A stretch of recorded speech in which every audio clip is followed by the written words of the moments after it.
할렐루야. 새벽을 깨우며 기도의 자리에 나오신 모든 광연의 성도님들을 예수님의 이름으로 축복하고 환영합니다. 오늘은 생명의 삶 5월 25일자 본문인 출애굽기 21장 28절에서 36절의 말씀을 가지고 공의를 완성하는 공평한 후속 처리라는 제목으로 하나님의 말씀 나누겠습니다. 오늘 말씀은 하나님께서 모세를 통해 이스라엘 백성들에게 전달하신 10계명 중에서 실정법에 대해서 다루고 있습니다. 실정법의 분류를 나눈다고 한다면 이 오늘 본문은 사회 부분에서 이 상해법이라고 할 수가 있습니다. 오늘 본문 앞에서는 이 폭행 중에서 신체적 피해에 관한 법을 이야기하고 있는데요. 오늘 본문은 사람을 해하는 짐승에 관한 법률에 대해서 우리에게 말을 해주고 있습니다. 오늘 본문 말씀을 통해서 하나님께서 우리에게 무엇을 말씀하시는지 함께 살펴보기를 원합니다. 10계명보다 더 자세하고 또 다양한 율법을 담고 있는 실정법들은 대부분 동해보복법, 또 다른 말로는 이 동해동형법에 기초를 하고 있습니다. 쉽게 말하면 이 형벌이 죄와 상응해야 한다는 것이죠. 이것이 바로 고대 사회의 생각이었습니다. 당한 대로 갚아줘야 한다는 것입니다. 이것은 당시 지중해 연안 민족들에게 널리 퍼져 있었던 법률로 특히 이 함무라비 법전에서 뚜렷하게 나타나고 있습니다. 그러나 구약 성경에 나타나 있는 이런 동해동형법 또는 동해보복법의 근본 원리는 하나님의 사랑이라는 것입니다. 하나님의 법인 율법은 이 상황과 조건을 따른 이 정상 참작이 가해졌으며 사법제도가 온전하지 않은 그 고대 사회 속에서 이 보복의 한계를 정함으로써 과도한 복수를 방지하는 역할을 감당했습니다. 그렇다면 오늘 본문은 우리에게 어떤 이야기를 하고 있는지 함께 본문을 보도록 하겠습니다. 28절을 보겠습니다. 소가 남자나 여자를 받아서 죽이면 그 소는 반드시 돌로 쳐서 죽일 것이요 그 고기는 먹지 말 것이며 임자는 형벌을 면하려니와. 아멘. 본문은 짐승 중에 이 소로 예를 들어서 우리에게 말을 해주고 있습니다. 소를 통해 예시되는 것은 총 세 가지의 상황을 우리에게 말해주고 있는데요. 첫 번째 상황은 이 사람을 해한 적이 없는 그 짐승이 소가 사람을 해했을 경우입니다. 사람을 해한 짐승은 돌로 쳐서 죽여야 하며 그 짐승의 고기는 먹어서는 안 된다고 성경은 말하고 있습니다. 짐승을 돌로 쳐서 죽이는데 이 성경과 고대 사회 속에서 돌로 쳐 죽이는 것은 이 하나님이나 왕에게 반역을 했을 경우에나 사용되는 처형 방식이었습니다. 그렇다면 돌로 쳐 죽인다는 것은 어떤 의미일까요? 사람을 받아 죽게 한 소는 이 단순히 살인을 한 것이 아니라 창조주 하나님이 정하신 질서에 반역했기 때문에 이 같은 방식으로 처형이 된다는 것입니다. 그런데 한번 생각해 보시기 바랍니다. 소를 돌로 쳐서 죽이려면 얼마나 많은 돌을 던져야 될까요? 보통 소가 이 450kg에서 한 900kg 정도라고 보통 나간다고 생각해 봤을 때 얼마나 이 돌을 던지고 해야 또 얼마나 세게 돌을 던져야 소가 죽을 수 있을까요? 아마 혼자서는 이 소를 죽이기가 힘들 것 같습니다. 그래서 아마 짐승은 피해를 당한 사람이 속한 이 공동체 전체가 모여있는 그 자리에서 돌을 맞아 죽었을 것입니다. 또한 사람들이 인간을 죽인 짐승을 죽이는 것은 자신들을 보호하기 위한 이 자연스러운 결정이기도 합니다. 왜냐하면 이 짐승을 살려두면 위험하기 때문이죠. 재발 방지 차원에서라도 이 소를 죽이는 것입니다. 공동체를 보호하기 위함인 것입니다. 실제로 사람을 해한 동물들은 이 자신들이 사람보다 우위에 있다고 생각하기에 한 번이 어렵지 그 다음부터는 사람을 두려워하지 않게 됩니다. 그래서 위험한 것이죠. 이어서 죽은 소의 고기를 먹지 않은 이유는 이 창조 질서를 깨뜨려 이 죽임을 당한 소는 단순한 소가 아니라 이 진멸 아래 있는 짐승이라 여겼기 때문에 그 당시 사람들은 그 소의 고기를 먹지 않았습니다. 그리고 그 소의 주인은 고의로 살인한 것이 아니기 때문에 사형을 면제받았죠. 이어서 나타나는 두 번째 경우는 짐승이 본래 공격하는 성향이 있어 이 주변 사람들이 경고했는데도 불구하고 주인이 적절한 조치를 취하지 않고 있다가 사람을 해한 경우입니다. 이때는 사람을 해한 짐승뿐 아니라 그 짐승의 주인도 함께 죽임을 당하게 됩니다. 왜냐하면 주인도 이 과실치사에 해당하는 죄가 있기 때문이죠. 예를 들면 자동차 브레이크에 결함이 있는 것을 알면서도 이 차를 수리하지 않고 있다가 또 그 차를 수리하지 않고 몰고 나가서 행인에게 심각한 상해를 입힌 모습이라고 할 수가 있습니다. 그런데 이 피해자의 가족들이 이 주인의 사형 집행 대신에 금전적인 보상을 요구할 때 주인은 적절한 액수를 지불함으로써 처형을 피할 수가 있었습니다. 이와 같은 법은 이 어린아이가 짐승에게 죽임을 당했을 때도 똑같이 적용이 됩니다. 마지막 세 번째 경우는 이 짐승이 노예를 해했을 경우입니다. 이때는 짐승의 주인이 이 노예의 주인에게 은 30세겔을 지불해야 하며 또한 손은 돌로 쳐주게 합니다. 은 30세겔은 하나님께 서원한 여자의 몸값이기도 하고 또 예수님께서 팔리신 값이기도 합니다. 예수님께서 종 한 사람의 몸값으로 팔렸다는 것이죠.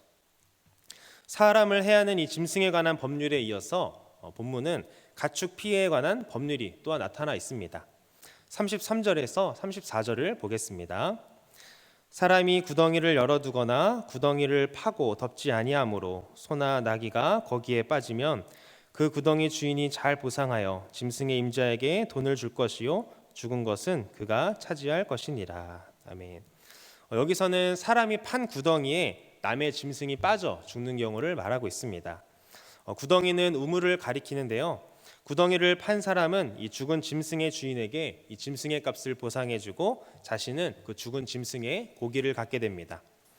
이 사례는 이 사유지가 아닌 이 공공장소에서 구덩이를 팠을 경우나 아니면 공공장소에서 어떤 제재를 받지 않고도 진입할 수 있는 이 사유지에 구덩이를 팠을 때를 말합니다.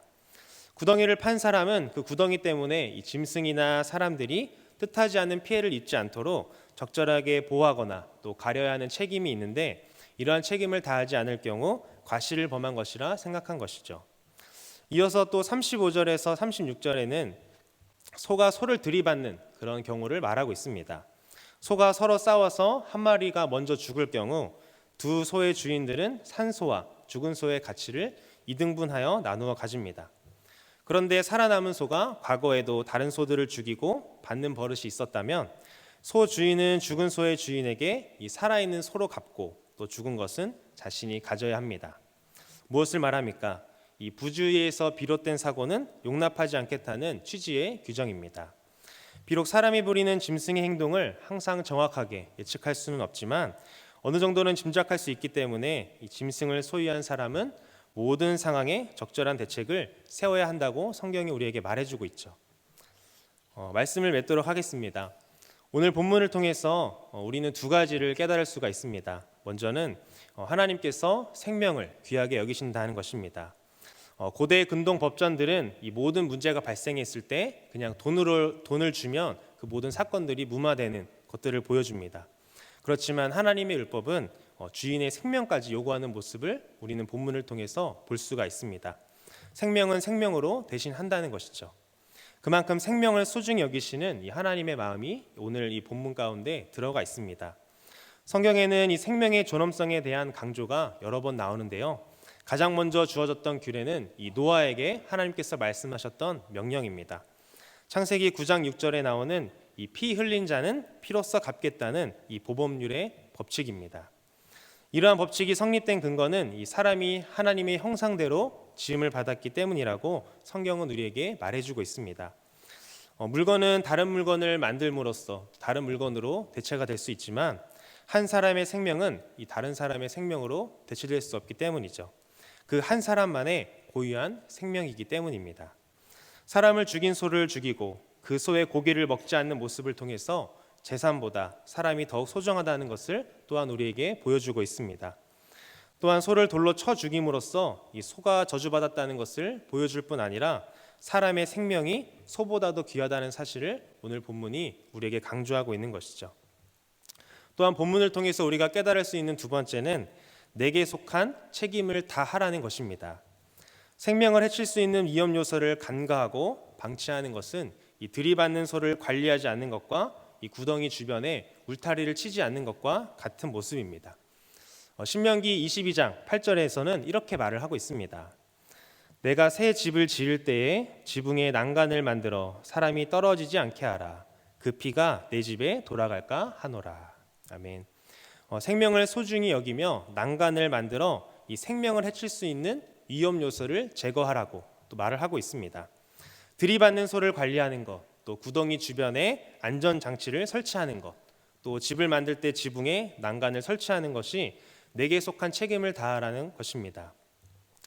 말씀을 준비하면서 우리의 삶 속에서 이 생명을 해칠 수 있는 위험 요소는 무엇이 있을까 생각을 해보았습니다. 또한 내게 속한 책임을 다해야 하는 것은 무엇이 있을까 생각을 해보았습니다. 우리가 말씀에 나와 있는 것처럼 이 구덩이를 파거나 또 소를 기르지는 않지만 우리 안에 생명을 해칠 수 있는 위험 요소들이 참 많이 등장하는 것 같습니다. 그것은 어떻게 보면 우리의 입이 될 수도 있고 또 우리의 눈이 될 수도 있고 또 우리의 행동이 될 수가 있습니다. 우리가 직접적으로 어떤 위의 도구를 가지고서 사람을 해하는 것은 아니지만 우리의 입과 말을 통해 또 시선을 통해 제스처를 통해서 주변 사람들의 생명을 해하고 있지는 않는지 한번 고민해 봤으면 좋겠습니다. 하나님은 모든 생명을 귀하게 여기십니다. 그래서 어떤 일에 대해 징계하시거나 심판하실 때에도 그 생명을 향한 하나님의 긍휼을 보여주시죠. 생명을 살리고 회복시키는 긍휼이 바로 하나님의 마음입니다. 오늘 하루 우리의 입술을 지키고 또 우리의 생각을 지키고 또한 우리의 행동을 지킴으로써 내 주변의 사람들에게 해를 끼치기보다 그들의 생명을 지키고 그들의 영혼을 살리는 우리 광연의 모든 성도님들 되시기를 간절히 소망합니다.